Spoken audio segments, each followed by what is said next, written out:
Bem-vindo ao Leadercast, um podcast para quem quer saber mais sobre liderança.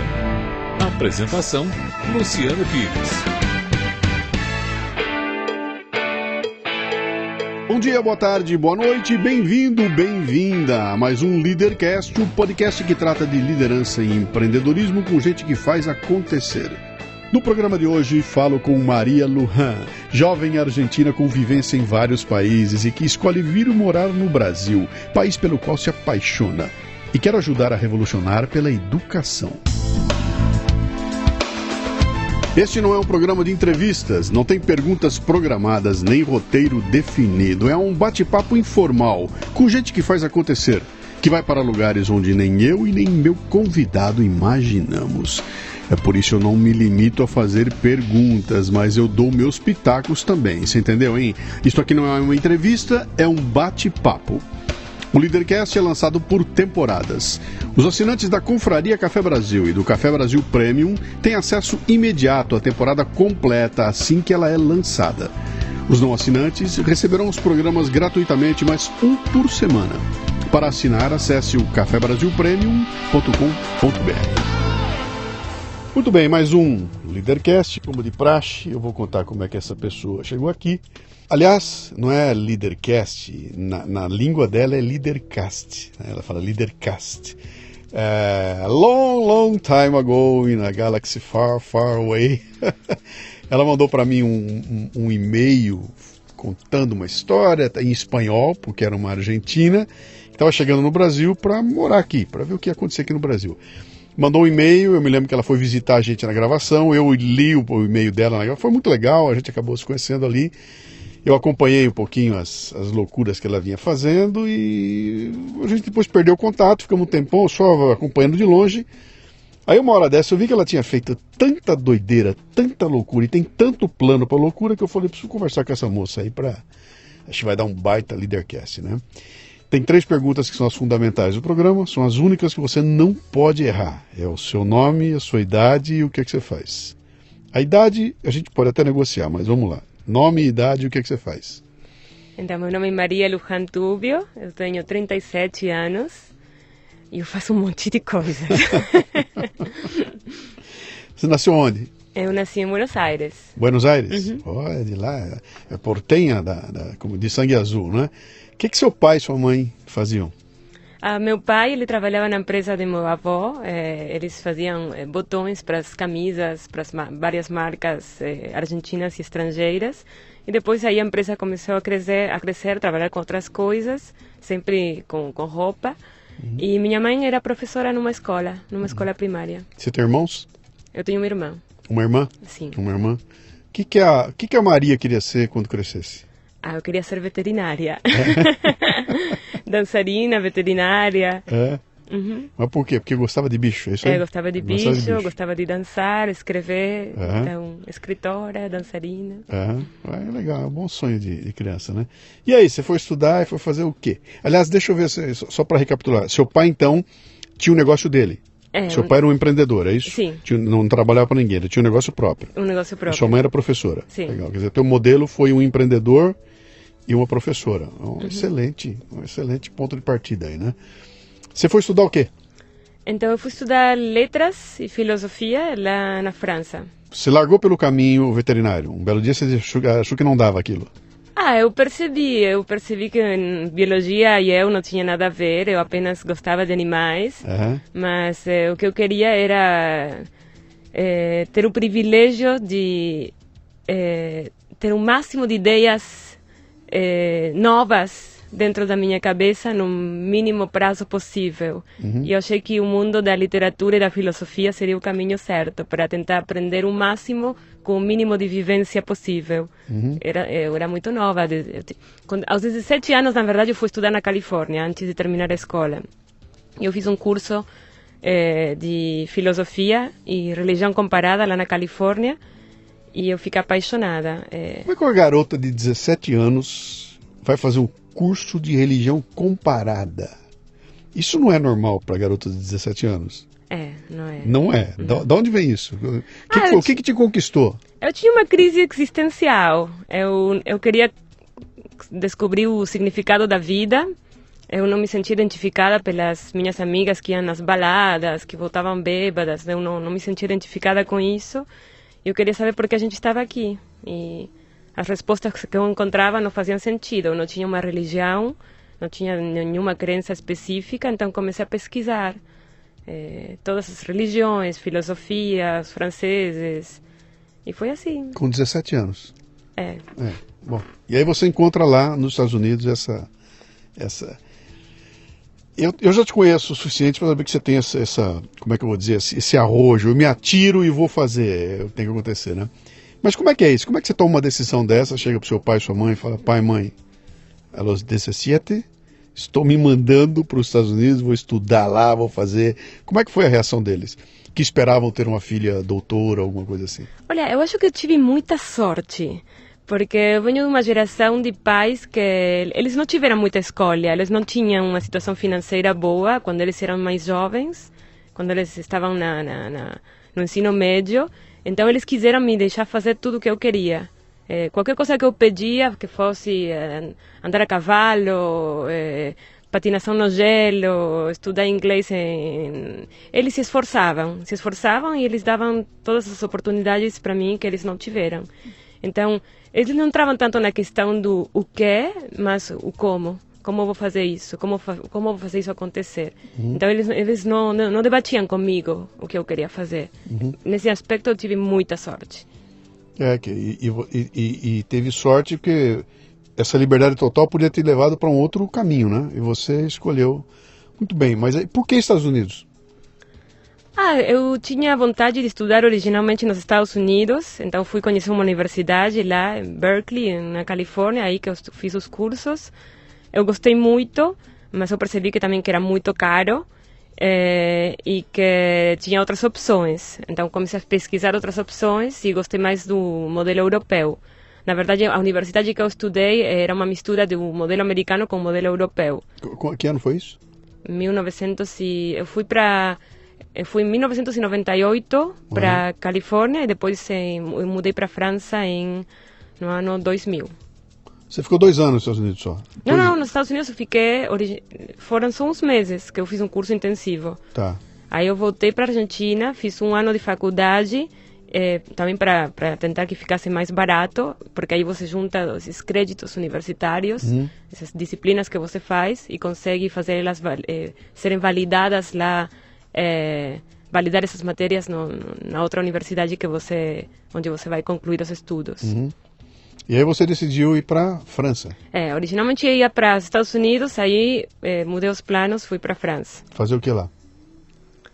Aí fiz literatura comparada, que seria uma versão de filosofia, letras e outras coisas, e afins. Muita teoria. Para ser o quê quando crescesse? Eu não sabia. Eu funciono muito de forma intuitiva. Eu gosto muito dessa palestra que você já deve conhecer, do Steve Jobs, que fala que você só entende as coisas olhando para trás. Sim, que um dia as coisas se cruzam lá na frente, né? E é assim, você não vai saber. E é o que eu falo também, toda vez que eu dou algum tipo de orientação para uma pessoa, para um jovem, eu falo, você se preocupa mais para frente sobre como você vai ganhar dinheiro com isso. A questão, quando você está se formando, seguir, mesmo que pareça clichê, seguir teu coração, seguir a tua intuição, se permitir errar, mudar de opinião, porque a gente está aqui para isso, para se conhecer, para explorar as possibilidades que a vida pode te trazer ou não, e permitir isso acontecer. E aí, lá na França, como é que você fez? E o idioma? Você já dominava francês? Não, eu me empolguei muito. Na verdade, eu pensava estudar nos Estados Unidos, e eu fui, na minha escola, era uma escola alemã. Aí todo mundo no final da escola, na formatura, depois da formatura, todo mundo ia para a Alemanha. Eu não quis ir com eles e eu viajei sozinha. Então eu pedi para meus pais me deixarem viajar, só que em vez de ir com a turma inteira, eu fui fazer um tour de vários países em Europa e me apaixonei pela França. Eu senti que era o país para eu estudar. Fez muito sentido. Aí me esforcei, consegui umas bolsas, e deu certo. E o idioma? Então, eu tenho facilidade. Aí comecei a estudar, peguei livros, comecei a fazer aula particular, estudar sozinha com livros. Eu estudava o dicionário, eu pegava o dicionário e pegava as diferentes palavras e depois eu fazia testes e tentava lembrar de todas as palavras do dicionário, uma piração que eu tinha, novinha. Vocês querem ver como é que é essa figura? Como é que você aprendeu a falar português? É com você. Lá na Argentina, ouvindo o podcast Café Brasil, é isso? Na Colômbia. Na Colômbia? Peraí, já deu um salto, você já estava na Colômbia. Sim. Tá. Eu comecei a baixar os podcasts do Café Brasil, falei, bom... Peraí, nós vamos chegar lá, peraí. Ok. Aí você vai... Quanto tempo você ficou na França? Quanto tempo? Quanto tempo ficou lá? 4 anos e meio. E se formou? Eu me formei e comecei a trabalhar 6 meses, e aí eu decidi estudar em outro país. Tá, então você não estava ainda de olho focada no vou ser isto, vou fazer isto. Aí o que aconteceu? Eu terminei e falei, o que eu vou fazer agora? Tipo, eu vi que não dava para trabalhar realmente com esse diploma, sem experiência. Eles me ofereciam bem pouco dinheiro. Eu tentei ver. Aí eu falei, não, ainda a minha formação não acabou. Eu quero estudar mais. Aí eu pensei, vou tentar estudar uma coisa mais prática. Ver se minhas possibilidades de conseguir um emprego, alguma coisa, melhoram, talvez. E aí eu fui fazer um mestrado em tradução e interpretação na Inglaterra. Também consegui uma bolsa. Depois que você consegue a primeira bolsa, as outras vêm. É mais fácil. Mas vem porque por sorte ou porque você tem os atributos? Você já tem o caminho das pedras, é isso? Olha, nem sabe que como quando você está namorando e de repente aparece um monte de outras opções e quando você não está namorando não tem nenhuma, é mais ou menos isso. É por aí. Você tem uma bolsa e os outros veem que você tem uma bolsa e falam, por alguma coisa, por alguma razão deve ser. E aí tem mais credibilidade. E a tal da lei da atração, não é isso? Eu acho. Você cria um ambiente que o ambiente acaba atraindo aquilo tudo lá. Mas também tem um discurso, né? Você aprende a pedir as bolsas, você aprende a se apresentar, a falar por que você e não outra pessoa. E aí você conseguiu bolsa para os Estados Unidos? Estados Unidos foi total, eu não paguei nada depois. Voltou para lá? Aí voltei para os Estados Unidos. Quanto tempo você ficou lá? 5 anos. E tirou um diploma voltei para a literatura comparada. De novo. Porque eu percebi que o diploma de tradução e interpretação era muito prático. Eu sou uma pessoa muito criativa. Então, eu sentia que era muito... Eu me sentia um pouco constrangida nessa profissão. Mesmo que a tradução, quando é literária, eu acho que requer muita criatividade. Mas eu queria ser a pessoa que estivesse sendo traduzida ou a pessoa que estivesse falando em vez da pessoa que traduz. Sim. Aí falei, bom, vamos voltar para um ambiente acadêmico e aprofundar. Mas sempre teve essa questão também de questão existencial por trás que eu queria resolver de alguma forma. Por isso que eu voltei para a literatura, filosofia. Bom, estamos nos Estados Unidos agora. Sim. Ficamos lá mais 4 anos. Terminou esse período, o que você faz? Aí eu fui morar na Colômbia. Por que Colômbia? Na situação eu conheci um colombiano, eu casei. Aí já entrou um outro componente, tá. Sim. Foi morar onde lá? Em Bogotá. Então, um recado aos amigos do Bogotá. Eu sei que tem um monte de colombiano que escuta o Café Brasil, que escuta o Leadercast. Há poucos dias eu tive uma visita de 3 deles que vieram de Medellín, para dizer, cara, tem um monte de gente ouvindo você lá. É fascinante isso, né? E foi lá que você encontrou o Café Brasil. Sim. Você já estava com a ideia de aprender português? Era isso? Não, na verdade eu era professora universitária e depois de um tempo, enfim, a gente tinha decidido passar um ano fora. Você, quando é professor universitário, pode passar um ano fora, chamado ano sabático. E a ideia foi vir para o Brasil. A gente falou, bom, a língua a gente pode começar a aprender. E eu falei, bom, eu tenho facilidade, é muito parecido com o espanhol, um pouco de francês, italiano e tudo mais. Eu vou tentar aprender só ouvindo. E aí eu comecei a ouvir os podcasts. No começo eu não entendia nada. Tinha algumas palavras soltas quando você falava. Eu colocava no carro enquanto eu dirigia em Bogotá e de repente eu comecei a entender frases inteiras, ideias principais. Falei, olha, está acontecendo. Você sabe que é uma coisa interessante, é o Olavo de Carvalho que ele diz o seguinte, que quando você pegar um conteúdo que é difícil de entender, ele fala para livros. Ele fala, tem livros que você pega o livro, você não consegue passar da primeira ou segunda página, porque é absolutamente ininteligível, não dá para entender. E ele falou, o que você faz? Lê de novo, e lê de novo, e lê de novo, e leia outra vez, uma hora abre-se alguma coisa. É alguma coisa misteriosa que parece que ajuda você a alinhar, ele fala, dali para frente você começa a compreender, né?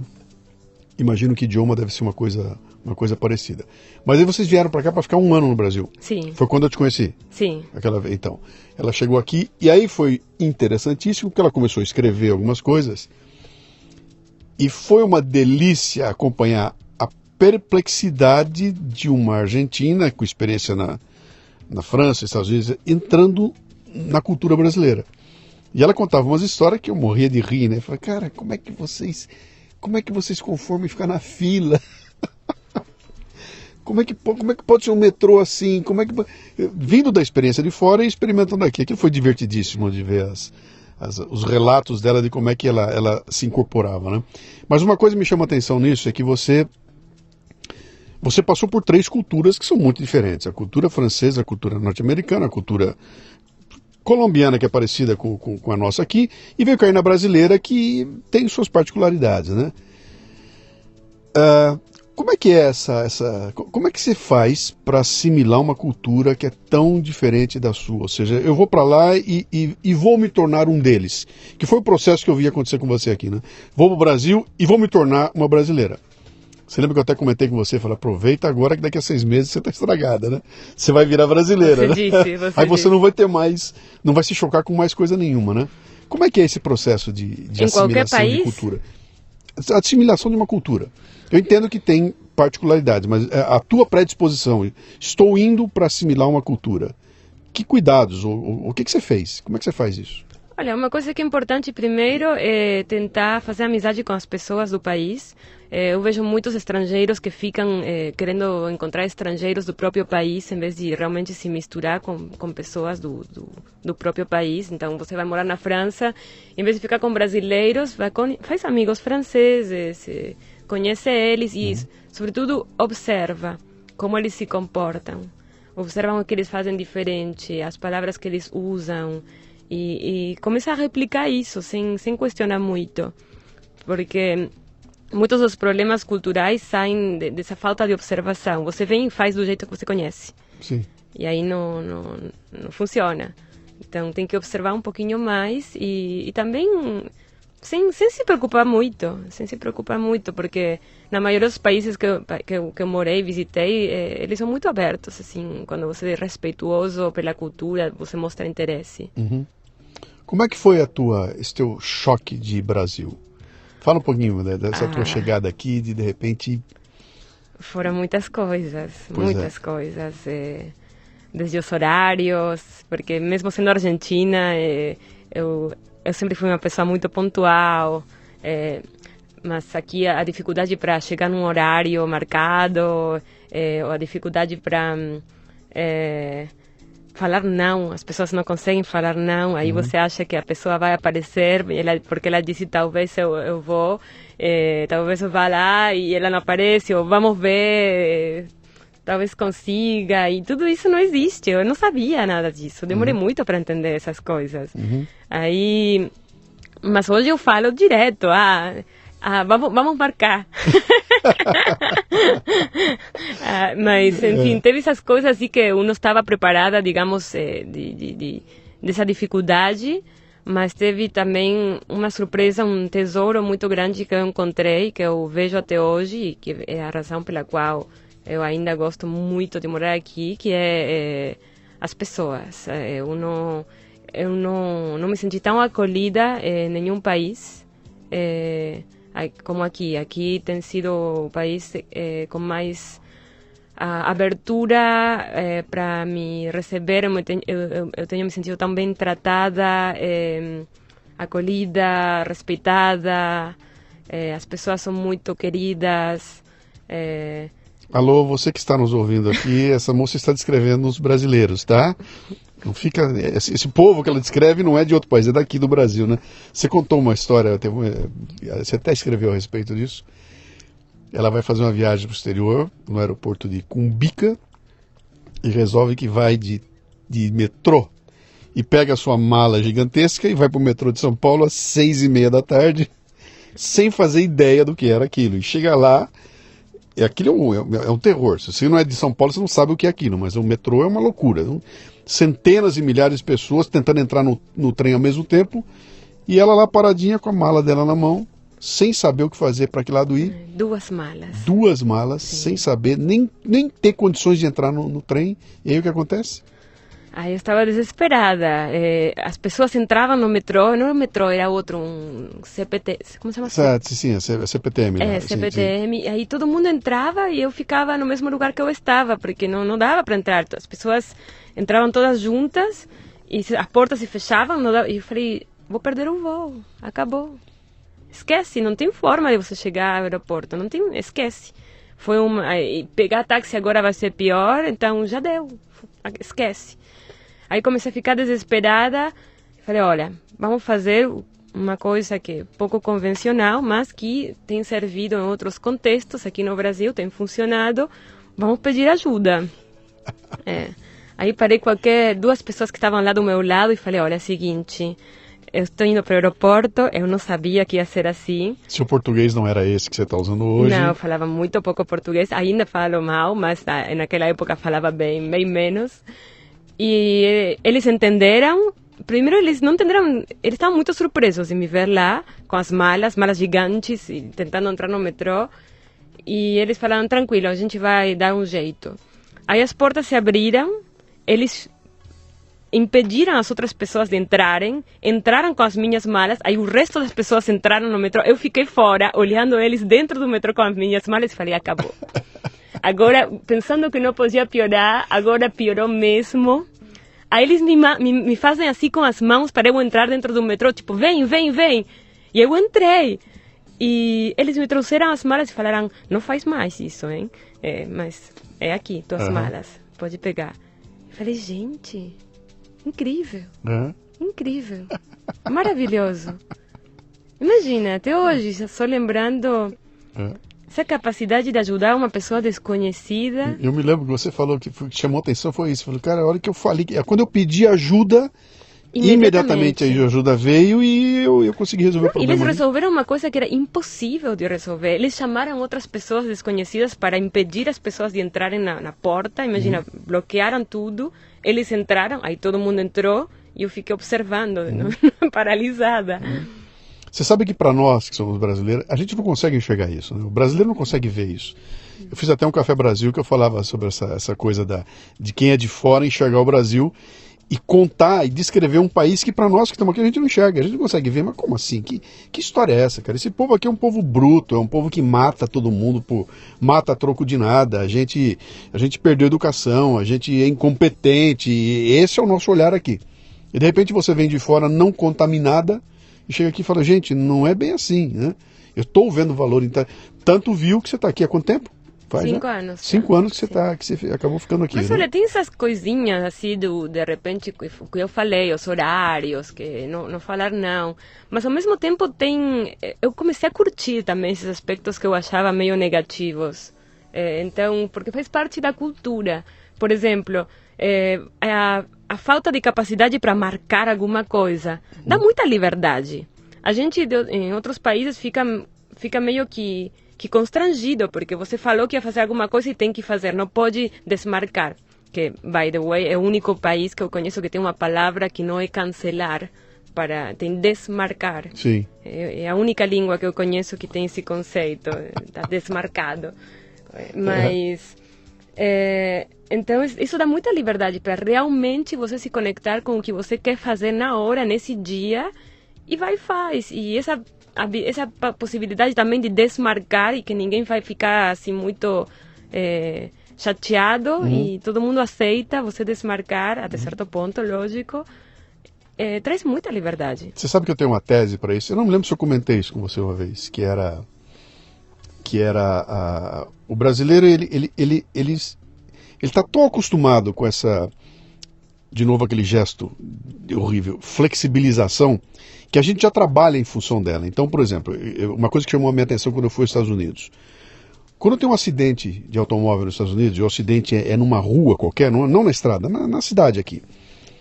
Toda vez que eu vi um acidente, nunca era um acidentezinho, uma batidinha. Era uma porrada gigantesca, mas eram porradas assim, mas cara, como é que alguém consegue dar uma porrada dessa nesse lugar aqui? Não tem como bater desse jeito, né? E os caras se destruíam ali. Até o dia que eu entendi como é que é o esquema lá. Porque o brasileiro dirige já esperando que alguém vai furar o farol vermelho, alguém vai ultrapassar pelo lado que não pode, alguém vai fazer uma curva. O brasileiro já sabe disso, então ele já tem, ele já está preparado para isso. O americano não passa pela cabeça dele que alguém vai cruzar um farol vermelho, então ele entra com tudo. E o outro vem com tudo e os caras se matam lá, porque não há esse cuidado. E essa postura do brasileiro serve para tudo. Então eu vou fazer um investimento em alguma coisa. Eu já sei que o valor vai ser maior do que eu estou esperando. Eu já sei que eu vou dançar. Eu já sei que alguém vai contar uma história. Eu marquei com você. Vamos às 18 horas. Eu já sei que o teu táxi vai atrasar. Eu já sei que você teve um problema. Eu já sei que eu vou ficar esperando. Então esse eu já sei do brasileiro cria um colchão, né? A gente trabalha com isso, né? De um lado, é muito interessante porque nos protege de uma série de problemas, e o exemplo mais básico é esse dos americanos. O brasileiro não vai morrer na esquina lá como o americano morre, né? Porque o brasileiro já sabe disso. Agora, isso tem um custo tremendo, porque fica tudo mais caro, né? Então, se eu tenho que ter mais área de manobra, vai ficar mais caro. Então eu não consigo fazer como o americano faz, é sharp, né? É desse jeito para chegar lá. O brasileiro não vai em linha reta, dá uma voltinha. Uma coisa que sempre me surpreendeu aqui, quando tem alguma coisa tecnológica, por exemplo, sei lá, uma máquina para comprar ingressos, sempre tem um funcionário do lado ensinando como funciona a máquina. Sim. Então sim. Até que a turma pegue a manha para fazer, disso, né? Mas em outros países você tem que se virar. Se você não sabe, dificilmente alguém vai vir te ajudar. Sim. Então... Um ponto interessante. Mas aí, aquele ano que você veio, então, vocês vieram para passar um ano aqui. Sim. E aí? Desistiu? Quando você viu o Brasil, falou, não é aqui mesmo que eu vou ficar? Como é que foi isso? Eu falei, eu vou ficar aqui. Eu senti... Faz muito tempo, essa busca que eu estava te falando, essa crise existencial desde a adolescência, meio que aqui se resolveu de alguma forma. Eu me senti muito feliz aqui no Brasil. Eu senti uma possibilidade de crescimento pessoal, que ia ter essa oportunidade, uma oportunidade grande para eu me conhecer, explorar meu potencial, criar coisas novas. É um país que está muito aberto para mudança, para inovação, que trata bem os estrangeiros. Aí falei... aí, da minha cultura, eu estava com muita vontade de ter acesso de novo a tantas opções culturais e me divertir, né? Esse dia a dia que a gente cria, de poder ir num teatro, num show de música. E eu nunca vi um país com tanto talento musical aqui, impressionante. E eu me apaixonei. Falei, eu não vou votar, nada contra a Colômbia, mas eu falei, meu amor é aqui, é o Brasil, eu não vou sair daqui, eu vou ficar. Aí eu separei e eu fiquei. Mandou o colombiano de volta e resolveu ficar aqui. Muito bem, aí você decide que vai ficar aqui, muito bem. Parou de estudar? Não, eu fiz um pós-doutorado. Ainda fez um pós-doutorado aqui no Brasil? Em? Comunicação. Comunicação. E foi trabalhar aqui? Não. Sim. E aí? Eu quero saber onde é que aparece o bichinho empreendedor. Tipo, eu não vou arrumar um emprego, como a gente chama aqui, CLT, né, com a minha carteira assinada, etc e tal, mas vou trabalhar para fazer alguma coisa minha. Como é que foi esse momento? Para mim o empreendedorismo é uma consequência direta do autoconhecimento. Você não vai poder construir algo se você não sabe quem você é. Então, para mim foi a consequência direta de um trabalho grande que eu fiz para me conhecer, saber o que eu tenho de bom, o que eu tenho as dificuldades que eu tenho, e no mundo ideal como podia usar meus talentos para tentar resolver essas dificuldades. Então, por exemplo, se você é uma pessoa tímida, como você vai usar sua habilidade na escrita para superar, por exemplo, essa timidez. Então, eu gostava da ideia de reciclar. Como podia reciclar essas dificuldades que eu tinha na minha personalidade, usando o que eu tinha de bom. E aí que surge o empreendedorismo como uma opção também de fortalecimento desses aspectos pessoais. Sim.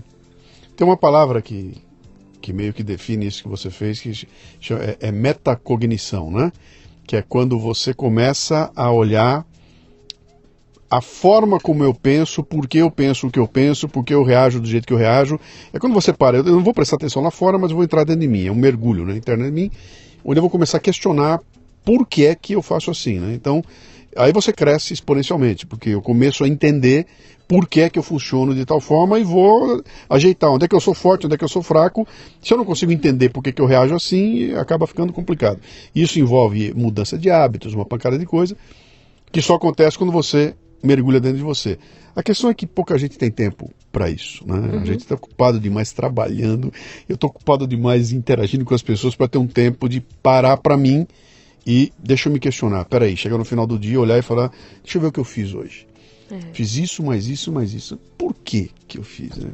O que aconteceu, né? Por que que eu fiquei incomodado com tal coisa, né? Por que que a Maria falou um negócio para mim e eu reagi tão mal? Eu querendo perguntar um pouquinho mais fundo, por que que eu reagi mal àquela palavra que eu ouvi, né? E esse exercício é um exercício de crescimento, que isso é fantástico quando você consegue transformar num hábito do dia a dia, né? Isso te prepara para explodir, para crescer. Você foi trabalhar com o quê? Eu pensei em várias coisas, porque eu pensei, bom, temos que ser realistas. Então, se eu quero chegar num ponto C, estou no ponto A, vou ter que passar pelo ponto B, que não é necessariamente o lugar em que eu quero estar.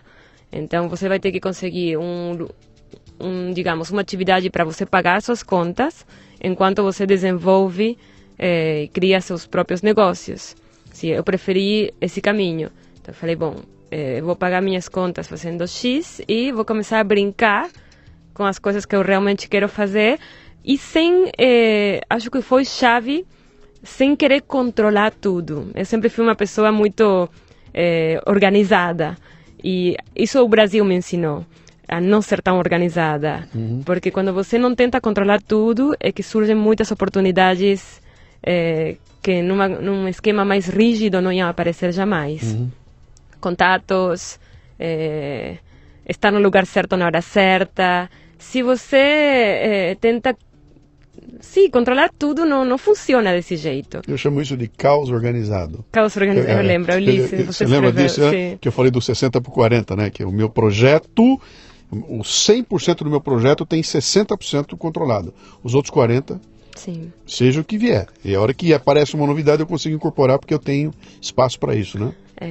Não, o que aconteceu comigo foi que eu primeiro comecei a trabalhar um projeto para o estado de São Paulo, através da USP, mas sabendo que eu não ia ficar lá muito tempo, e aí juntei coragem, falei, bom, vamos fazer uma coisa. Eu estava ainda procurando o significado da vida, que nem quando eu era adolescente. O que significado da vida? É você acordar de manhã e que esteja tudo bem, que não esteja faltando nada, que teu domingo, sabendo que você vai trabalhar na segunda-feira, seja um dia legal, e não tipo, tenho que começar a trabalhar segunda-feira. Tem que ser uma coisa que você acordaria para fazer num domingo. Sim. Então, eu falei, eu quero que minha vida seja desse jeito. Eu não quero estar sofrendo dentro do sistema. E, infelizmente, a maioria das empresas quando não estão alinhadas com teu propósito, que foi outra questão que surgiu nessa busca de autoconhecimento, e que também está relacionada com essa busca no empreendedorismo, é tentar alinhar esse propósito, que é o que eu quero fazer mesmo, que me faz acordar de manhã, e como vou fazer isso minha realidade cotidiana. E sempre tem mais de uma resposta. Dificilmente você vai ter só uma forma de fazer aquilo. Então aí você vai aproveitando o que você já tem para pagar suas contas dentro desse propósito e para inovar, que é o que eu gosto. Trazer alguma coisa nova. Chegamos na escola ou não? Pode ser. Então me conta aí, que na verdade, quando eu te chamei para vir aqui, foi esse projeto da escola que me fez te convidar, né? Vamos lá, me conta o que era que deficiência foi essa que você encontrou e falou, vou resolver essa encrenca. Olha, eu fui professora universitária há muito tempo em vários países e eu mesma estudei, eu fiz toda a carreira acadêmica até o pós-doutorado não tem nada além do pós-doutorado, tipo, acabou aí, falei, bom, e agora? Tudo isso para perceber a falta de necessidade desse processo todo de estudos, porque basicamente, não sou eu que está falando isso, todo mundo sabe que o sistema educacional está muito desatualizado, que mesmo tentando atualizar, mesmo tentando fazer mudanças, na hora que você já percebeu, já mudou tudo de novo e tem que atualizar de novo. Mas o sistema não cria pessoas felizes. O sistema cria empregados, cria funcionários que vão ser escravos do próprio sistema e que simplesmente vão viver para pagar contas e replicar o que já existe. E dificilmente sair disso. É só olhar para as pessoas que você conhece, poucas, bom, eu conheço bastantes, mas também porque que estão fazendo coisas diferentes, mas no mundo, digamos, Matrix normal, a maioria das pessoas vivem na Matrix, e é isso. E a universidade que prepara eles para Matrix, para morar na Matrix. E falei, não faz sentido a educação fazer isso. Falei, e se eu tentasse criar um modelo diferente? Como seria isso? E se eu tentasse convidar as próprias pessoas a fazer parte dessa mudança, em vez de eu mesma, sozinha, tentar criar um modelo, sim? Porque o que me faz realmente, sei lá, ideal, idônea para esse tipo de criação, por quê? Porque eu estudei mais, e justamente estudar não traz... Obviamente traz um monte de coisas boas, sim, mas é muito limitado. Mesmo quando é muito bom. Eu fui muito privilegiada, eu sou consciente disso. Mas não faz sentido. Você vê hoje, por exemplo, a quantidade de pessoas tomando remédios contra a depressão, transtornos de ansiedade, ataques de pânico. Estou falando de jovens de 20 anos. Como assim? O que a gente está fazendo de errado? E aí falei, não, vamos criar algo diferente. E falei, mas vou fazer isso de uma forma diferente também. Não vou tentar impor o que eu acho que é bom. Eu vou convidar os jovens. Eu quis trabalhar com os jovens, porque acho que nessa faixa etária que as coisas estragam mais. Porque não sei se você lembra de quando você era adolescente. Uhum. Nessa época ainda a gente tem sonhos, a gente acredita em coisas, quer mudar o mundo. E depois você entra no Matrix. Então, como a gente pode evitar essa transição para o Matrix? Para esse mundo quadradinho de infelicidade, de sofrimento, de segunda-feira, vou tomar todas na sexta, porque tipo, a semana foi ruim.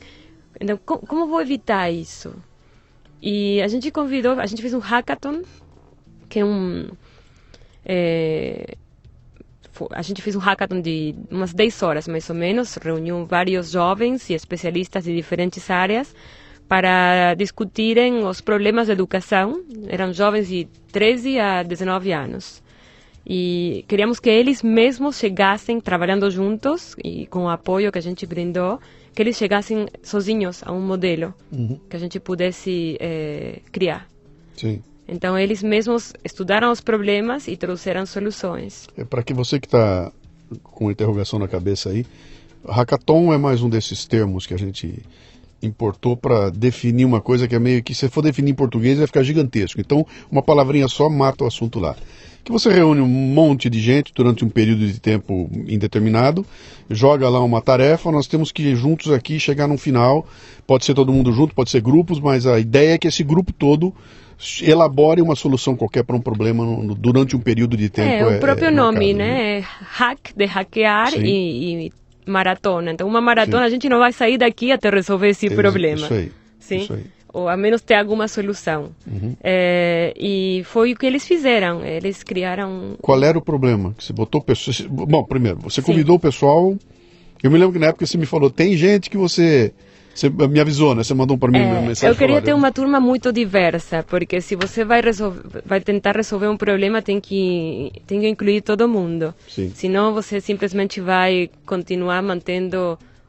muitos dos problemas que já tem, que no caso da educação, a diferença de socioeconômica com certeza traz consequências, como em tudo. Mas então a gente falou, vamos tentar misturar pessoas de todos os backgrounds possíveis, mesmo. Idade, todas essas coisas de diversidade que você conhece, até pessoas com deficiência física, da periferia, da comunidade, do St. Paul's, de tudo quanta diferença tem, a gente tentou incluir todo mundo. E ao mesmo tempo que fossem jovens que tivessem interesse, né? Porque ninguém estava obrigando eles para nada, ninguém estava pagando para fazer nada. Então eles estavam lá porque eles queriam, eles se sentiram um chamado para participar. A gente chegou até eles através de ONGs, indicações, professores de escola. Quantos foram?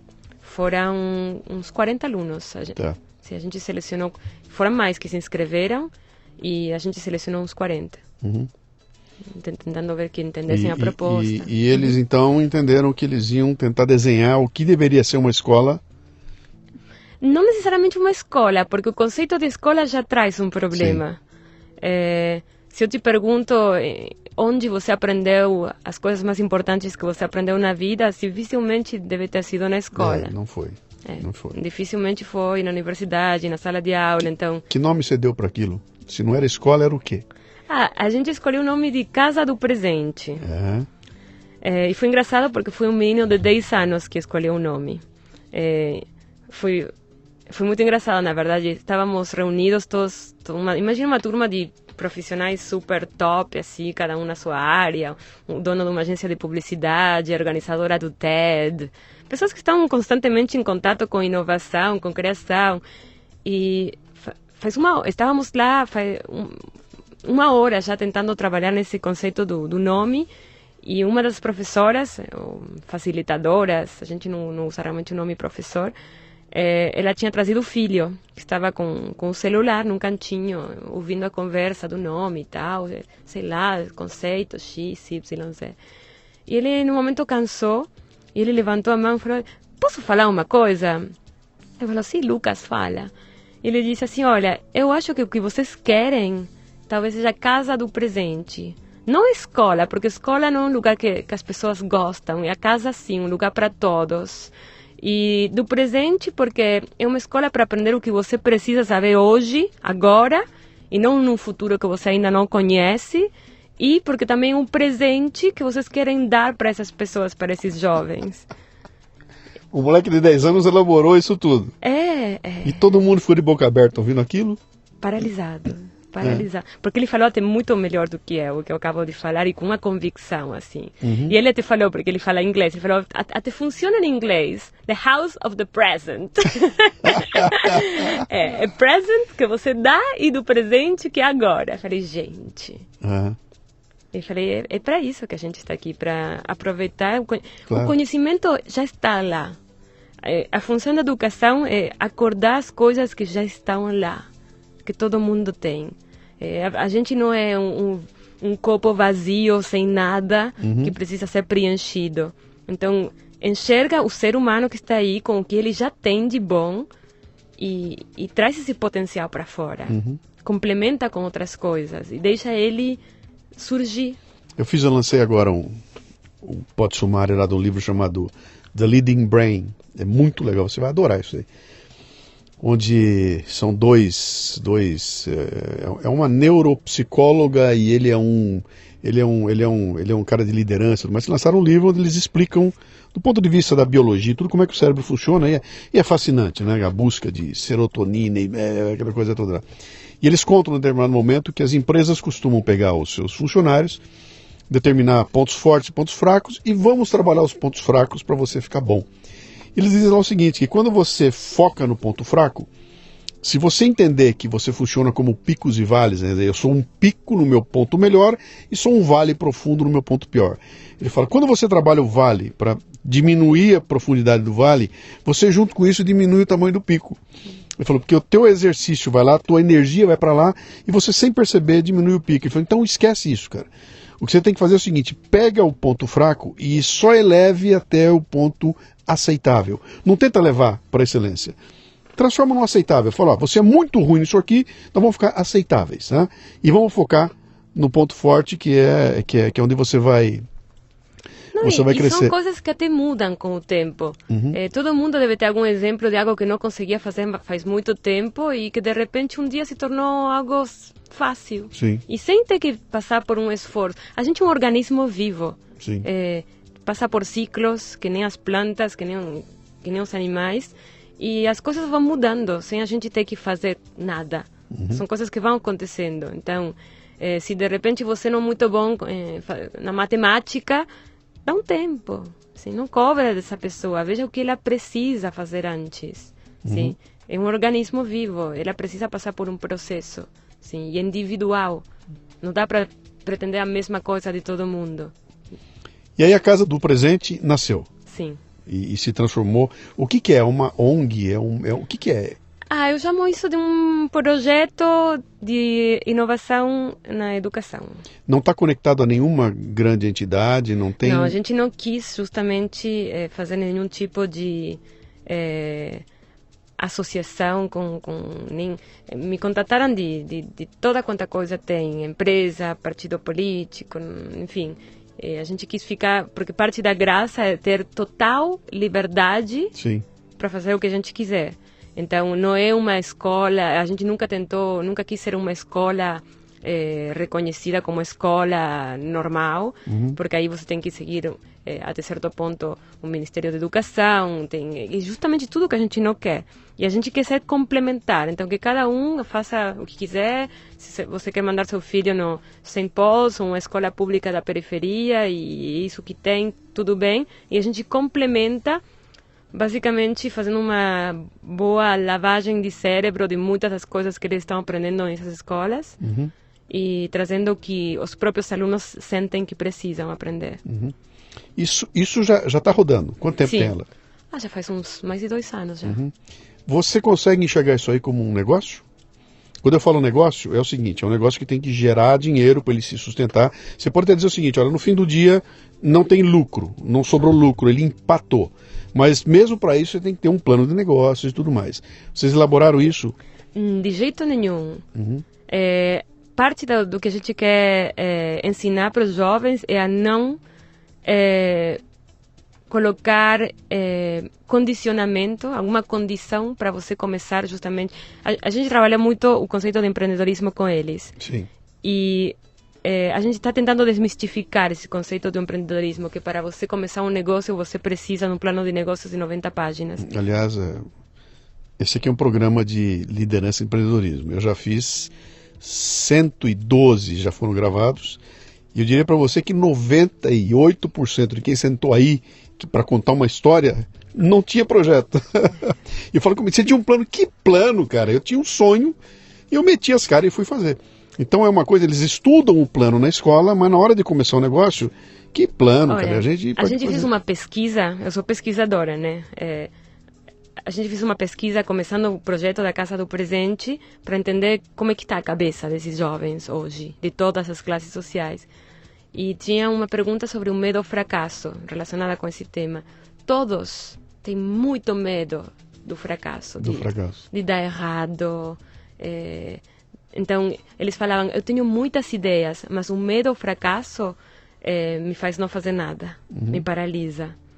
E que nem os adultos. Quantos adultos você conhece que tem muitos sonhos, mas na dúvida disso não se tornar um projeto que de lucro, ou eles falam da ideia, aí tem uma pessoa que fala, mas isso nunca vai dar certo, porque os números não vão fechar. E a pessoa não tenta nunca. Você acha que isso é uma característica de brasileiro? Não assim, de brasileiro, mas é mais forte aqui no Brasil do que nas culturas que você conheceu lá fora? Eu acho o brasileiro mais criativo que nas culturas. Sim, mas eu digo nesse medo do fracasso. Eu tenho a minha ideia a respeito, tá? Estou te perguntando para ver a tua visão lá de fora. Quer dizer, se você fosse um grupo de norte-americanos, esse medo do fracasso estaria tão presente quanto está aqui com um grupo de brasileiros? Não, eu acho que aqui tem mais.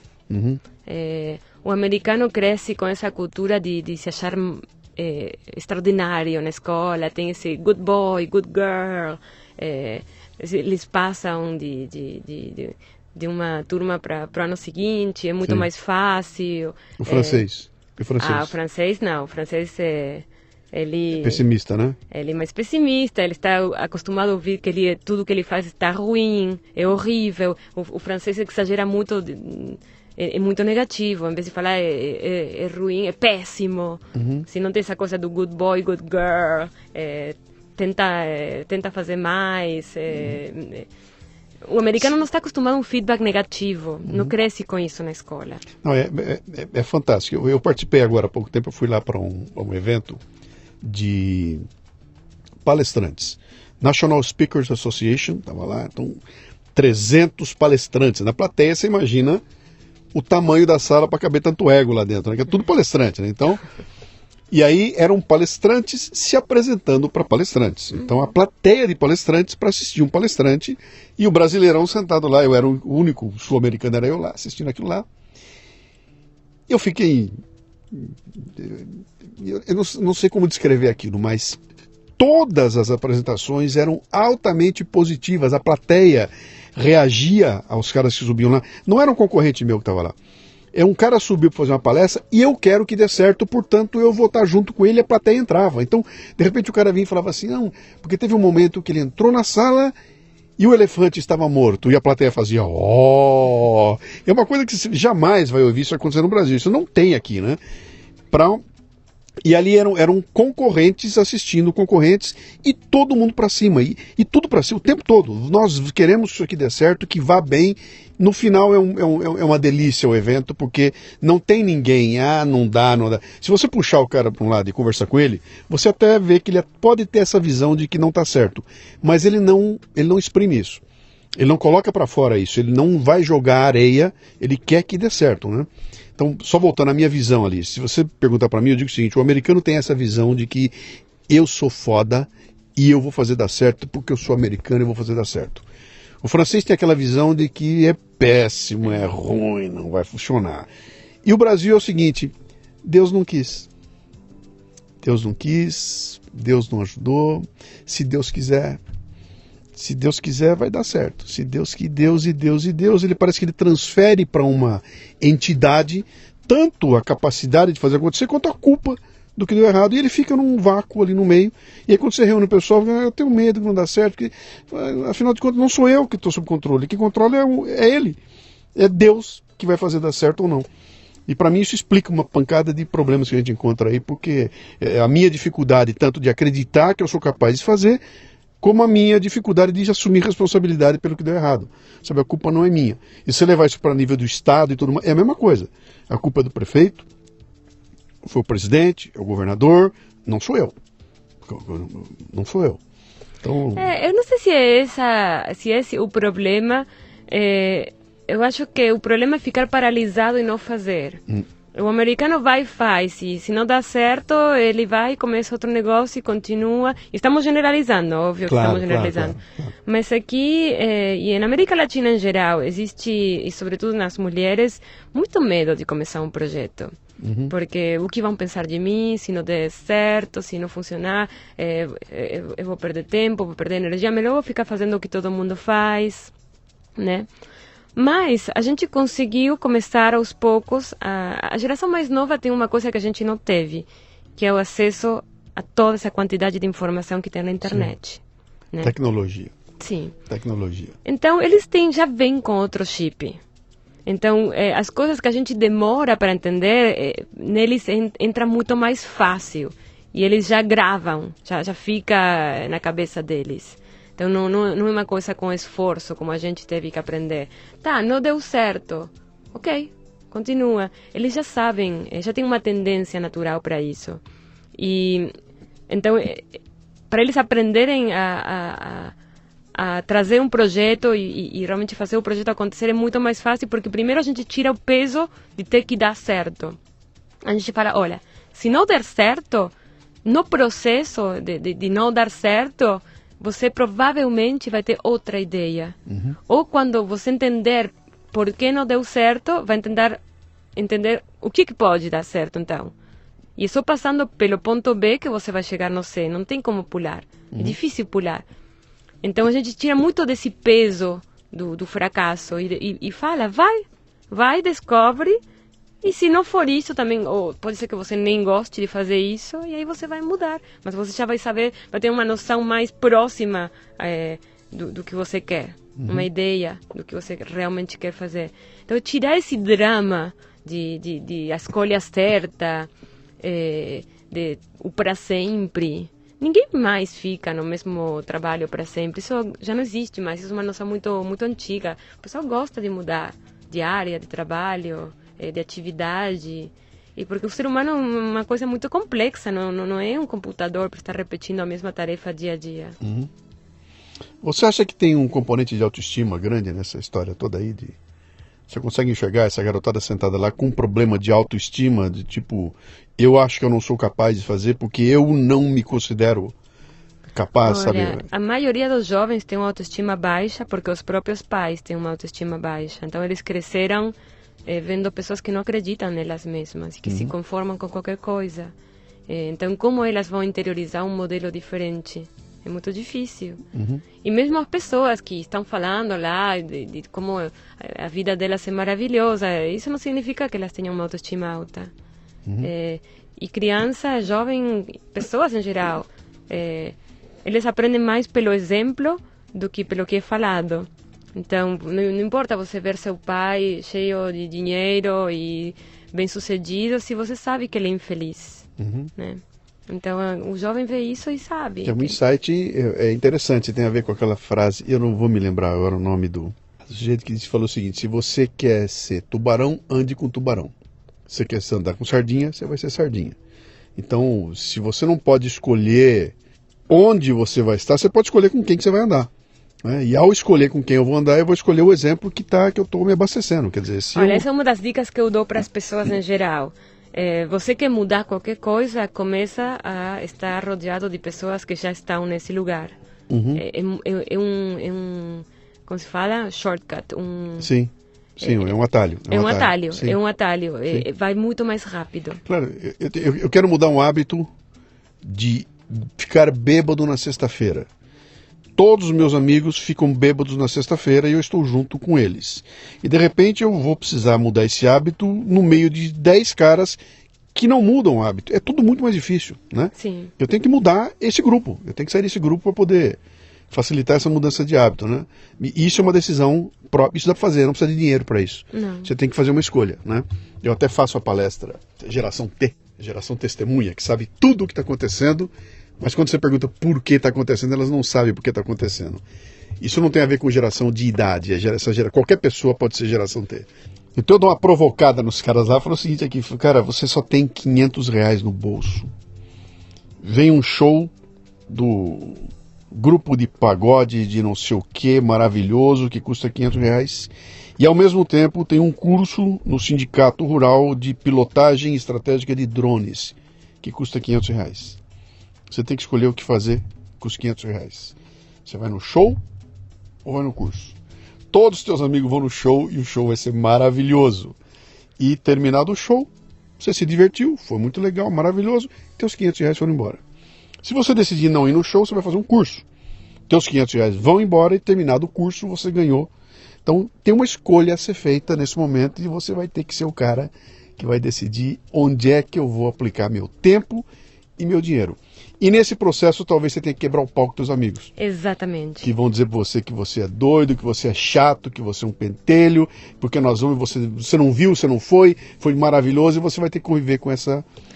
Ou talvez você vai acabar cedendo e vai no concerto com eles, só que depois vai ficar isso no meio da barriga e na próxima vez, quando tiver que investir melhor o dinheiro, a ficha vai cair. O que eu comento com eles, eu falo assim, espera 10 anos, olha para trás e pensa o que aconteceu com os R$500 do show se eu tivesse feito o curso de drone. É um exemplo idiota, né? Pilotagem de drone. Se eu tivesse feito aquele curso, talvez minha vida tivesse mudado completamente. Com o show ela não muda. A menos que eu encontre lá a mulher da minha vida, no show, que eu posso encontrar na padaria da esquina. Mas com o show não muda. Com o curso ela muda. Tem uma escolha no meio do caminho, que é individual, né? Eu acho que muda de qualquer jeito, porque mesmo quando você faz uma má escolha, vem um aprendizado. Desse ponto de vista, sim, não tem como você não aprender, né? Mas você entendeu o que eu quis dizer? Culpa, você entende o que eu quero dizer é o seguinte, culpa. o que você compra com os 500? O que eu comprei com os R$500? 1h30 de diversão ou aprendizado que não vai escapar uma coisa mais, que eu falo muito para os pais é deixa os jovens fazerem escolhas erradas. Sim. No caso, deixar ele ir gastar os R$500 no concerto. Você pode até dar uma dica, olha, você não acha que o curso vai ser uma opção mais interessante? Aí ele acha que não e vai e faz a escolha menos interessante. É porque o que estava falando, todo mundo tem um tempo interno para aprender certas questões e às vezes você precisa mesmo passar por situações, por escolhas ruins. Quantas escolhas ruins eu não fiz? Um monte. Esse é o aprendizado, né? Aliás, tem uma explicação biológica lá, né? Que diz que o lado do cérebro que aprende com ruim é batata. Você só faz uma vez. Você só precisa queimar uma vez a mão na churrasqueira para aprender a nunca mais botar a mão na churrasqueira. Que é o circuito do ameaça, né? Tem pessoas que precisam de várias, né? Para quebrar a cara, né? Mas aí você fez, eu aprendi. E pelo circuito do prazer é mais complicado, a coisa vai lá, né? Então, o teu projeto hoje é o projeto da escola, da Casa do Presente. Esse projeto está acontecendo, a gente está, basicamente, apareceram vários projetos relacionados com a Casa do Presente. Um que estou focando agora tem a ver com educação alimentar. Então, do próprio projeto, a gente manteve a liberdade para fazer o que a gente quiser e foram surgindo outras opções de subprojetos relacionadas com a Casa do Presente. Educação alimentar realmente é um dos pilares para você revolucionar a educação. Os facilitadores são voluntários? São todos voluntários, mas são voluntários que estão, digamos, estão no melhor momento profissional deles. Sim. E eles querem compartilhar isso com os jovens. É uma escolha. Sim. Sim. A casa onde funciona? A gente tem parcerias, lugares que são oferecidos. Google, por exemplo, dá um espaço, tem uma escola de yoga. Por que a gente decidiu, a gente não decidiu, os jovens decidiram que fosse assim.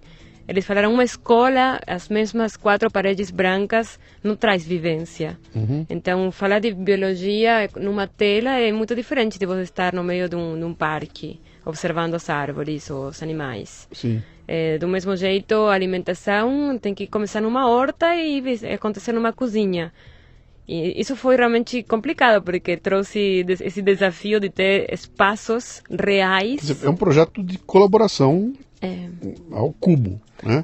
Você não tem que pagar o aluguel mensal da casa. Você não tem que pagar a Dona Maria da limpeza. Você não paga luz nem água. É tudo com parceria. É tudo parceria. Sim. E você se surpreenderia de saber com que facilidade as empresas e as pessoas estão dispostas a ceder o espaço para esse tipo de vivências. Eu acho que sim, porque tem uma coisa interessante que é essa.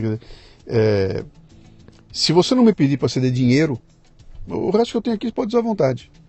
Pode usar à vontade. Uma empresa ela vai bater no financeiro, não. Dinheiro nós não temos. Agora vem cá, posso usar o campo de futebol? Uai, pode. E até os próprios funcionários. Teve várias empresas que me falaram, eu vou dar um dia de trabalho de meus funcionários para eles trabalharem para a Casa do Presente. Só que também eu não deixo qualquer pessoa entrar, eu faço uma seleção, porque justamente eu procuro pessoas que sejam um exemplo. Estávamos falando que você aprende mais pelo exemplo. Sim. Muito do aprendizado é uma coisa tácita de que você nem entende direito como está acontecendo. Estar do lado de um artista, por exemplo, vai te ensinar muito mais de arte do que um curso entre 4 paredes de sei lá, gramática do português para você escrever um poema, né? Tem uma coisa como que está impregnado, não sei como explicar, a presença de alguém que transpira isso. É osmose, né? Passa pelo ar e pega você. Tem uma energia ali dentro tem. Eu cansei de vivenciar isso na minha vida inteira, sabe? O estar perto já não precisa forte. Nem abrir a boca, deixa eu ficar perto, você já pega alguma coisa ali. Então eu prefiro profissionais que não necessariamente tenham um perfil de professor, mas que transpirem o que eles ensinam, que estejam em cada uma das células da pessoa, porque isso vai ensinar muito mais. A alimentação é um aspecto muito fácil para você. Uma coisa é eu te falar sobre não come isso, não come aquilo. Outra coisa é você simplesmente me acompanhar para almoçar e observar o que estou fazendo. Aí você vai ver quais são minhas escolhas, quais são minhas perguntas na hora de pedir algo no restaurante. E eu não estou em nenhum momento tentando te evangelizar, falando, oh, não, isto é ruim, isto... E com jovem é assim, eles só observando e participando de vivências, você não tem que dar instruções para eles lembrarem, assim, simplesmente trazer uma vivência e os exemplos certos, exemplos inspiradores. E atividades em que eles sejam protagonistas e não pessoas passivas que estão sendo copos para serem preenchidos. Sim, sim. Muito legal.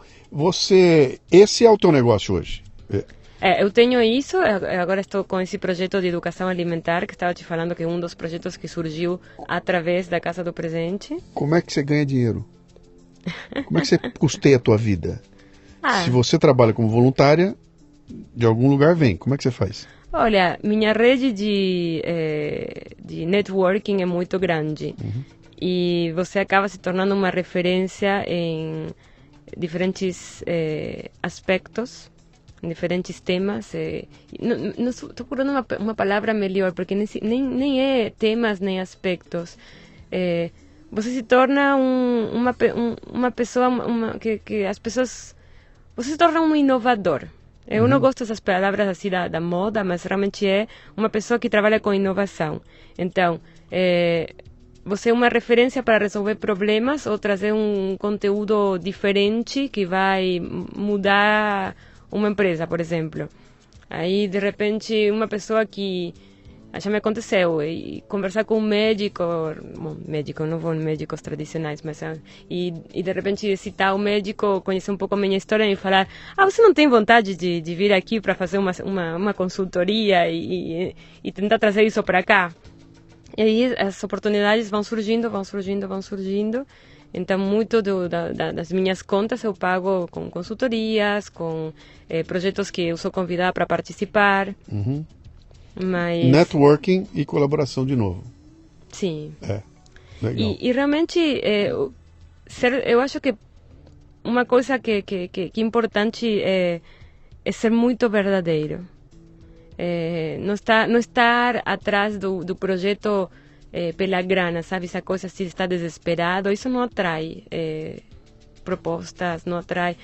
Você tem que deixar a proposta vir para você. Obviamente que você vai fazer um trabalho para isso, que é o trabalho que você acredita, e fazer ele da melhor forma possível. Mas as pessoas mais visionárias, que têm essa cabeça mais aberta, você acaba conhecendo elas e elas acabam te chamando para entrar junto em projetos e criar junto. Porque quando você chega por exemplo, trabalhando com educação e com inovação na educação, você percebe que não é uma questão de eu, Maria, ou você, Luciano. O que importa é que o trabalho seja feito. Então, aí você não vai chamar seu amigo, não vai chamar... Você vai procurar a pessoa que faz a coisa acontecer e que acredita de verdade nisso. E não é mais uma questão do nome que aparece na entrevista. Ninguém se importa mais quando você trabalha pelo propósito. E para mim, por exemplo, o foco no aluno, para mim, se o aluno, no caso da Casa do Presente, se ele está tendo algum nível de sucesso, esse é o sucesso que eu faço parte. Sim, essa é a tua medida. Eu não preciso aparecer, entendeu? E da mesma forma, as pessoas que me chamam para fazer coisas junto com eles estão nessa mesma busca, sim? E é isso, e é saber identificar o que eu não sei. Aí eu vou chamar a pessoa que sim sabe fazer aquilo, sim, e com muita rapidez, porque eu já tenho uma rede. Então eu sei que surgiu um problema, é um WhatsApp, e eu já tenho a pessoa que sabe fazer isso. Sim. Então é assim. Esse é um mundo totalmente novo, né? Esse mundo totalmente novo e que vai quebrar tudo que está por aí, eu não tenho dúvida nenhuma, né? O que vem pela frente? O projeto de educação alimentar. Você vai querer que eu pare de comer carne? É isso? Não é parar. Tem a ver com mudar... Primeiro, tudo é autoconhecimento, né? Na educação, todo é autoconhecimento. Então, começa com você observar como teu corpo fica quando você come determinados alimentos e perceber quais alimentos são melhores para você, em que parte do dia, em que parte do ano, em que parte do mês, para as mulheres sobretudo. Por exemplo, uma pergunta que eu faço para as pessoas: você fica com sono depois do almoço? Então alguma coisa está fazendo errada. Então, como posso mudar isso para eu realmente estar bem o dia inteiro? E a proposta da educação alimentar começa com isso, com olhar para o corpo, que é o espaço que permite a gente fazer tudo o que a gente quer fazer.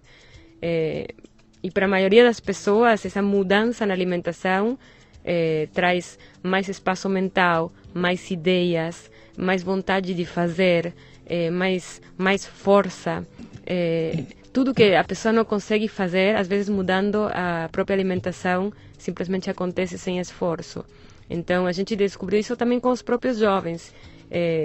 Mudando a alimentação, e também a gente tem outros projetos com a alimentação e escolas, para tentar trazer alimentação saudável para as escolas públicas e particulares, os próprios hospitais. Se você olha para os hospitais, até hospitais como o Einstein tem suco de caixinha e pão de queijo, sim, para servir para as pessoas.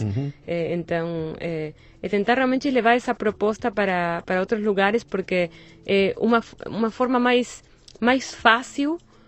Porque eu não falei dos conteúdos da Casa do Presente, né? A alimentação saudável é um deles, mas tem outros. Mas outros são um pouco mais difíceis, talvez, de você vender para um público geral, como a própria meditação, por exemplo, que não precisa ser uma coisa passiva também, se você não gosta disso, mas encontrar uma forma de você criar um espaço interno para a tua força poder realmente se manifestar da melhor forma possível. Se você está completamente ligado no WhatsApp, na televisão e as diferentes atividades do dia, em que momento você conecta com você e em que momento tuas ideias mais inovadoras vão surgir? É difícil. Aí a gente traz esse componente da meditação, que também é um antídoto também para depressão, essas questões que estava falando de transtornos de ansiedade. A pessoa tem tanta informação na cabeça, não sabe lidar mais. Então, criar um espaço. Mas essas questões, a gente, através da alimentação saudável, naturalmente elas começam a surgir. Aí você muda a alimentação, imagina, dos jovens numa escola, de repente você faz uma atividade de mindfulness, para ensinar eles a comerem, por exemplo, com um pouco mais de consciência durante o ato. Em vez de ficar no celular enquanto eu estou comendo, fazer um exercício de olhar para mim e ver o que está acontecendo no meu corpo, os sabores da comida. Você não imagina quantas pessoas, se você coloca uma venda aos olhos, elas não sabem o que estão comendo se elas não conseguem enxergar, porque estão tão afastadas da experiência, sim? Então, é uma reeducação alimentar que traz um olhar interno, que traz um espaço interior, que traz ideias novas, para a pessoa realmente começar a se perguntar o que ela quer fazer com esse corpo e com a pessoa que mora dentro dele, né? O que mais que tem de conteúdo na escola? Tem empreendedorismo. Escola. Na casa. Na casa. Tem empreendedorismo. A gente tem uma rede de mentores. A gente trabalha com mentores. Então, o aluno chega com um projeto, aí tem um coach que ajuda ele a fazer uma apresentação do projeto. E a gente fez, a última vez a gente fez isso num esquema de speed dating. Você já ouviu falar de speed dating? Já. Você quer conhecer pessoas num bar, aí se apresenta, troca de pessoas, se apresenta de novo, só que com mentores e jovens. Aí eles tinham 30 segundos, 1 minuto para apresentar um projeto e no final... O famoso pitch, né? O famoso pitch. É o pitch, eles preparavam com antecedência. Sim. E o mentor dedica umas horas da semana para acompanhar esse projeto do aluno. E tem surgido coisas maravilhosas, desde um menino que fez uma bike de bambu que carrega o celular enquanto você pedala. Ele tem 14 anos. Ele já apresentou em feiras de startups. Ele é uma graça, assim, super engraçado, né? Pessoal não acredita que um menino tão novo está com uma ideia dessas. Mas é muito fácil para eles. É só você dar as ferramentas. Sim. Tem meninas criando empresa com 18 anos, de cursos de língua que incorporam saídas, excursões dentro de São Paulo, cursos de português para estrangeiros, e, enfim, tudo isso com 17, 18 anos. Mas, então, o empreendedorismo é realmente um dos pilares, mas dessa forma mais intuitiva e com espaço para mudar de opinião e fazer ajuste. Então, a gente entende que muitas vezes o jovem não vai aparecer com uma coisa que vai dar dinheiro, que nem quando a gente começou com a Casa do Presente. A gente não sabia se depois ia vender isso para escolas ou se dava para escalar. A grande pergunta era como você vai fazer escalar isso? Começa com 60 alunos, como isso vai escalar? Escala de diferentes formas, só que você tem que dar... é como uma planta, você não sabe às vezes que fruta vai sair da planta, você tem que colocar a semente, colocar água e esperar. E aí, de repente, vem, né? E foi isso. Então, empreendedorismo, meditação, yoga, alimentação saudável, escrita, falar em público, educação, inteligência emocional, comunicação. A gente muda muito a forma que eles se comunicam também. Tenta trabalhar esses aspectos. Não sei se você já deve ter percebido o nível de agressão na comunicação sempre. Sim. Então, como mudando minha comunicação, eu não só melhoro meus relacionamentos com as pessoas, mas também acabo criando novas oportunidades de negócios, conseguindo criar um rapport com um cliente, sim. Pô, isso é genial. Como é que alguém que queira participar pode participar? Em duas pontas. Se eu quisesse ser um voluntário para estar lá, ou se eu sou um estudante, quero estudar lá, como é que eu faço? Voluntários a gente tem muitos. Então, nesse momento, não estamos procurando ninguém. Tá. Já é o que mais tem. Quando a gente abriu os formulários para as pessoas se inscreverem, tinha mais voluntários do que alunos querendo participar. É impressionante. No começo, né? Muito. Por quê? Porque você se espelha, você fala, bom, eu não tive a sorte de ter acesso a essas informações, mas então eu quero ajudar quem ainda pode ser diferente. Não quero que esses jovens fiquem estragados como eu fiquei, então eu vou ajudar. Isso tem muito. Pessoas que querem facilitar esse processo para outros. Mas, então, para voluntários, eles até podem mandar e-mail para contato@casadopresente.com.br, mas sabendo que imediatamente não vou poder abrir vagas. Mas se tiver, por exemplo, o que sempre estamos procurando são novas parcerias, ideias, né? E sempre ideias um pouco fora do comum. Tudo que for fora da caixinha total, a gente gosta bastante disso, mas no final sempre são os jovens que decidem. E para os jovens a gente abre turmas.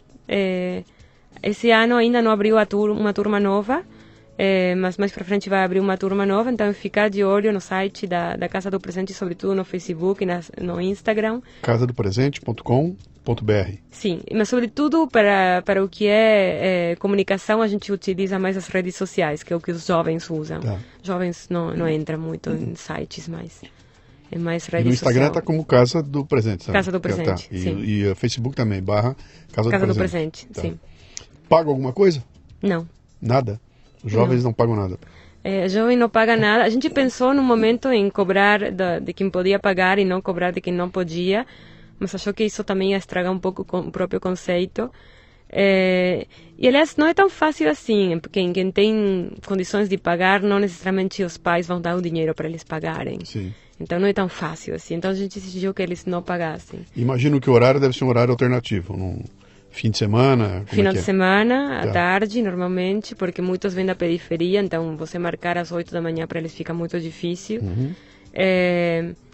E tem parceiros, por exemplo, sempre tem alimentação orgânica nos eventos, eles que dão a comida, sim, porque a ideia é você não... A gente sempre está tentando melhorar, porque sempre aparece alguma coisa, um copo de plástico, a gente poderia ter pensado em outra coisa, e a gente sempre vamos tentando melhorar tudo. Sim.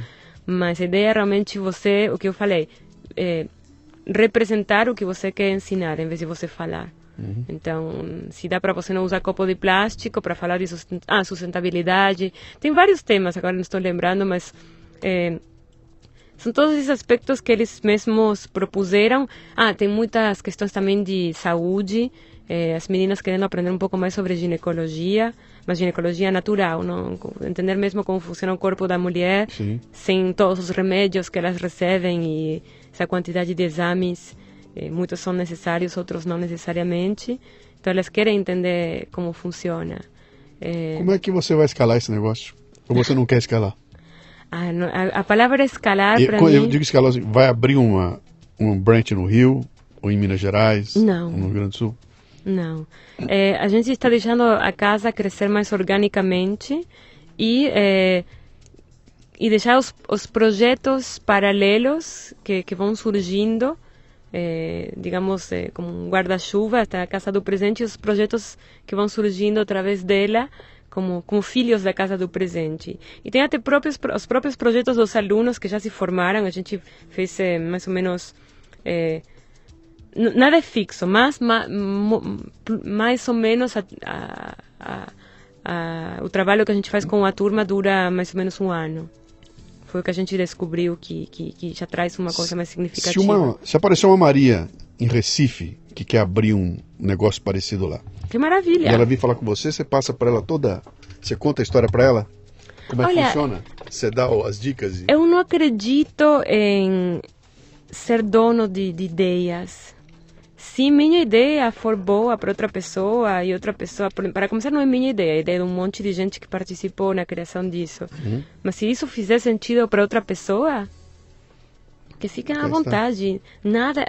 Acreditar que uma ideia é de alguém, acho que a maior mentira do mundo. Nada é a ideia de alguém. É o produto de um contexto, de um coletivo, de um monte de coisas, sim. Eu não acredito. Isso é uma coisa mais do ego, sim. Então, agora como essa pessoa lá em Recife depois pode fazer o negócio ficar em pé e outras oportunidades de trabalho surgirem, isso já vai ser uma questão dela e da bagagem dela. Claro. Mas eu considero que boas ideias deveriam ser compartilhadas, não porque estão no benefício da sociedade, não do bolso de cada um. Muito bom. casadopresente.com.br, Casa do Presente no Instagram, Casa do Presente no Facebook. Maria, obrigado por ter escolhido o Brasil para fazer isso aí, viu? Você podia ter escolhido qualquer lugar e veio fazer aqui.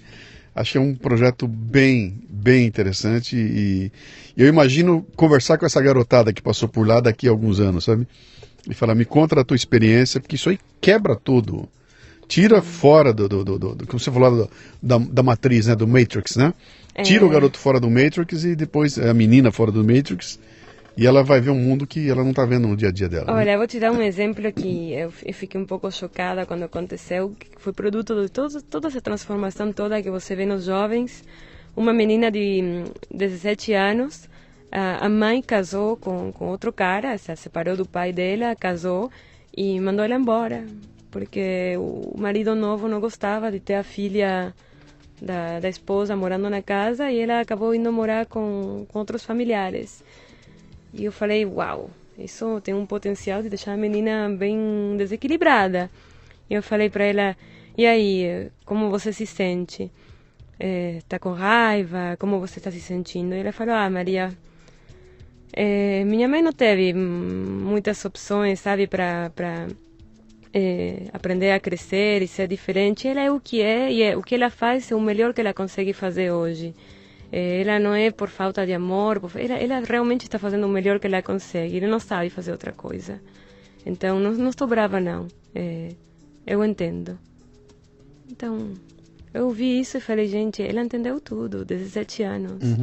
Ela sabe que os pais estão cheios de erros, tem falhas, tem carências, tem falta de oportunidade. Ela não teve acesso a uma educação, ela não entende o que está fazendo. E a menina, em vez de esperar que viesse tudo aí, ela foi atrás.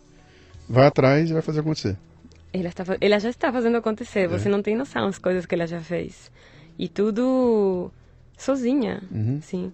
Mas com esse entendimento e esse essa aceitação do outro, em vez de ficar reclamando, de ficar na raiva, tentar observar desde outro lugar. E a inteligência emocional e a própria vivência de estar com colegas também de outras classes sociais, de outros backgrounds, de outros estilos de vida, que traz essa vivência, que traz esse entendimento do que é importante e de como lidar com a realidade quando ela não é legal.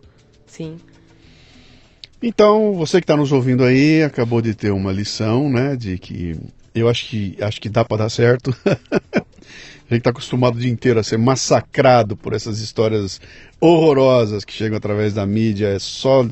É só sacanagem, é só gente roubando, é só tragédia. Parece que é só isso que tem para alimentar a gente, né? E o Rubem Alves que dizia, né? Fala, cara, se você comer porcaria, teu corpo vai encher de porcaria. Se você botar porcaria para dentro da cabeça, tua cabeça vai ficar cheia de porcaria. Não tem segredo nisso aí, né? O que você está escolhendo para alimentar a si próprio, né? E você começou o programa botando a autoestima do brasileiro lá em cima, né? Mostrando, cara, eu tô olhando de fora, eu consigo ver coisas que vocês não veem.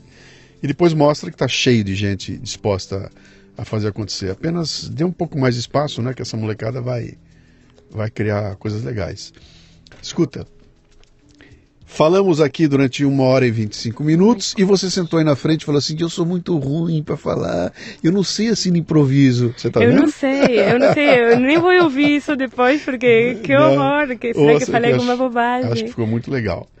Obrigado por ter vindo, obrigado pelo tempo que você nos deu aqui e conte comigo aí. Ó, se quiser vir gravar aqui, tem um estúdiozinho, tá? Ah, muito obrigada. Pode usar. Vou mandar uns meninos fazer alguma coisa, então. Vamos lá, um podcast da Casa do Presente. Obrigada. Beijo. Muito bem, aqui termina mais um Leadercast. A transcrição do programa você encontra no leadercast.com.br.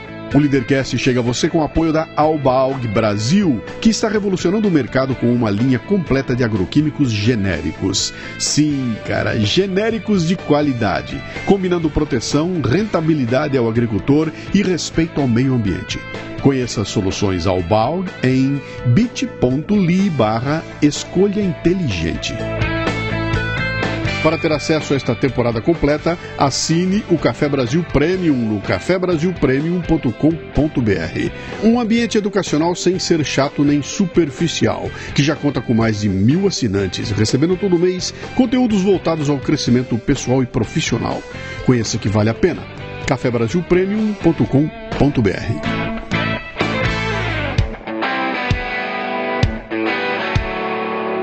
Você ouviu o Leadercast com Luciano Pires.